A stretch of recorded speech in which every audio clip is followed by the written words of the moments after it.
Hello बच्चों। तो question देखते हैं कि can be use direct current for experimental determination of resistance of a solution. तो इस क्वेश्चन को सॉल्व करने के लिए जो की कॉन्सेप्ट की हमको ज़रूरत है वो ये है कि हमको पता रहना चाहिए कि जो हमारा करंट है वो दो तरीके का होता है। एक होता है ऑल्टरनेट करंट जिसको हम लिखते हैं एज एसी, और एक होता है डायरेक्ट करंट जिसको हम लिखते हैं एज डीसी। तो जो अल्टरनेट करंट होता है वो हमारा क्या होता है कि जो हमारा स्विच बोर्ड से जो करंट आता है वो अल्टरनेट करंट होता है। तो उसका जो फ्लो ऑफ करंट रहता है वो कंटिन्यूस नॉन कंटिन्यूस फ्लो रहता है, यानी कि हम लिख सकते हैं कि एसी के केस में non continuous flow of current रहता है। फिर अगर डीसी की बात करें, डायरेक्ट करंट जो होता है, जब बैटरी सेल से जब हमको केमिकल एनर्जी से इलेक्ट्रिकल एनर्जी कन्वर्ट हो रहा है तो वो होता है डीसी।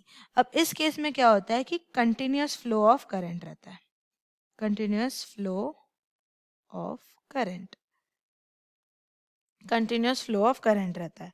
तो इससे हमको क्या पता चला कि अल्टरनेट करंट में नॉन कंटिन्यूस फ्लो रहता है और डीसी करंट में यानी कि डायरेक्ट करंट में कंटिन्यूस फ्लो रहता है। अब क्वेश्चन है कि डायरेक्ट करंट को एक्सपेरिमेंटल डिटर्मिनेशन ऑफ रेजिस्टेंस में यूज करते हैं कि नहीं करते। तो इसका आंसर है no. No, DC can not be used, direct current can not be used. अब क्यों यूज नहीं हो सकता वो देखते हैं कि अब डीसी का प्रॉब्लम क्या है कि वो कंटिन्यूस फ्लो ऑफ करंट रहता है, और कंटिन्यूस फ्लो ऑफ करंट क्योंकि है इसीलिए क्या हो जाता है कि जो इलेक्ट्रोलाइट या जो सोल्यूशन लिया जाता है उसका इलेक्ट्रोलिसिस हो जाता है।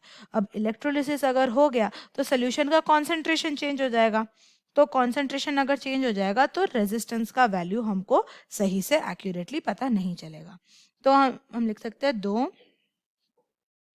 इट इज, नहीं दो नहीं लिखेंगे, यहाँ पे लिखेंगे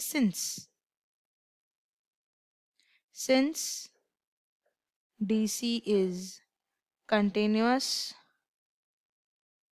फ्लो ऑफ करंट। तो क्योंकि वो कंटिन्यूअस फ्लो ऑफ करंट है, so when current passes through a given solution,